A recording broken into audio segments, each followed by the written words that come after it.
Talking about crap today, guys. That's right, septic systems and sewer lines. Stay tuned to the end, we're going to talk all about this.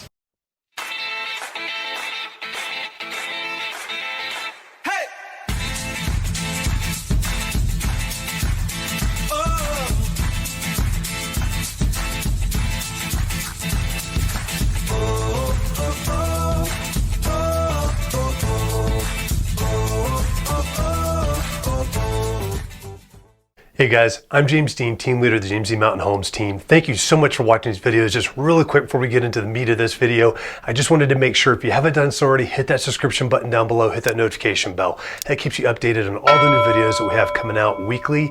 We've got several that come out each week on this channel, so please stay up to date with that. Also, if you've got any questions whatsoever that are real estate related or just in the community, please don't hesitate to reach out to us and give us a call. You can either call us at 719-266-2725.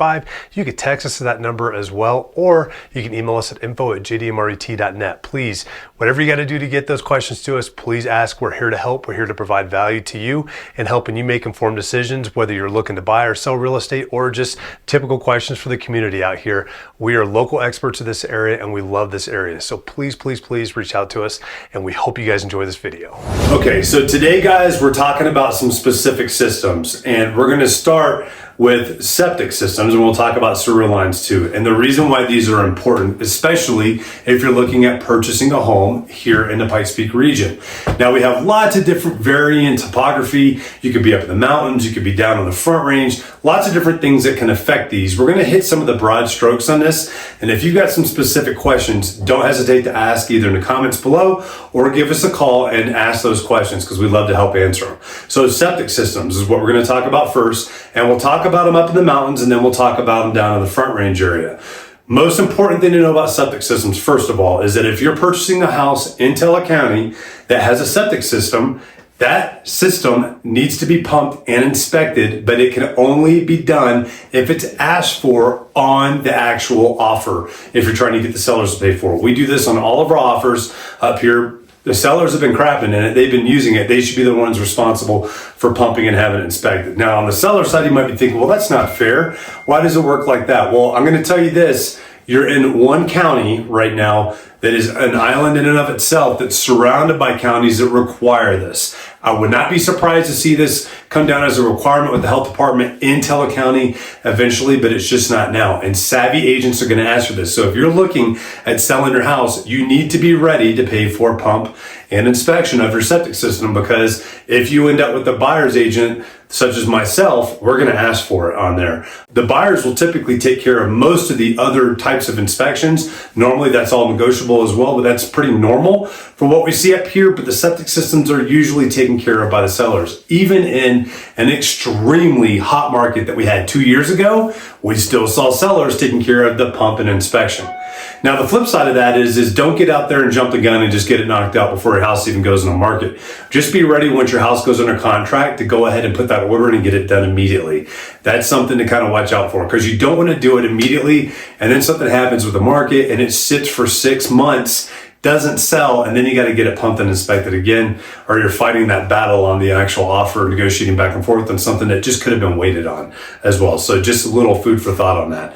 Now, it's important too to know that typical septic systems need to have the septic tank pumped every 3 to 5 years. Now, that can vary based on how many people you have at your house, how big the system is. All those different factors can really kind of come into it.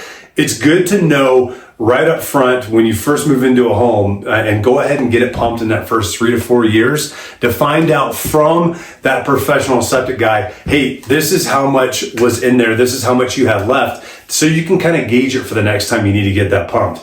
What you don't want to have happen is that backup through the toilets or the sinks and the drainage systems. That is a nasty nightmare that you don't want to deal with. You also don't want it coming out of the leach field stuff where you got the vents on there. You want to make sure this is taken care of beforehand and that it's working properly as well. This is why, as a buyer, you definitely want to make sure this happens. Now, down in El Paso County, Pueblo, out of Park County even, these are required to get pumped and inspected by the health department.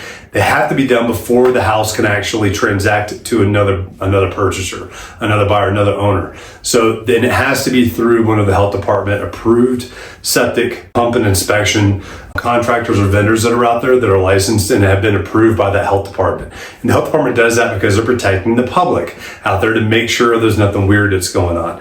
And you don't end up with a lot of bad things that could happen with like overexposure to the land that could saturate the land nearby, that somebody might have their well nearby as well. So that's why it's super, super important to make sure you're getting those items checked and taken care of, and they're maintained as well properly. Sewer lines. So sewer lines, you might think, oh, I've got a sewer line, I'm good to go, or I'm going to buy a house with a sewer line, I don't need to worry about that stuff. So sewer lines are a little bit different.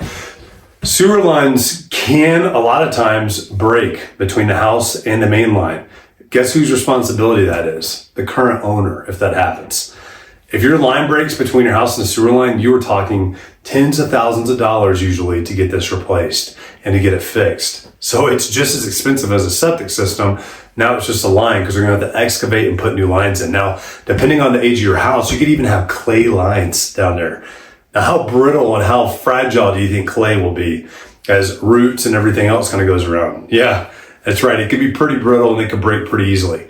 So if you're a buyer looking to purchase, this is not something that is required, but I always recommend it to my buyers, and it is an additional expense for the buyers. I absolutely recommend that you get that sewer line scoped by a professional plumber, professional sewer specialist out there who's going to take their little, it's a camera, and they're going to run it all the way down from the main line, or the house line, all the way down to the main line. Sometimes your lines might be longer. You need to make sure, they've got enough. They might be able to have as much to be able to cover that distance in there. A lot of times they'll have clean out spots in between. But what they're in there, they're looking for leaks, they're looking for dips, they're looking for any kind of things that could be a major issue in that sewer line from the house to the main line. Because guess what? If you're buying it, it's going to become your problem. Things that aren't uncommon, not to freak out about, is little pieces of roots that can kind of come in there. They can do different things to help clean these out to make sure they don't clog, to make sure they don't get worse, such as snaking it or taking like a little brush and boring it out to kind of clean that stuff out, and then check it later to make sure it's working correctly.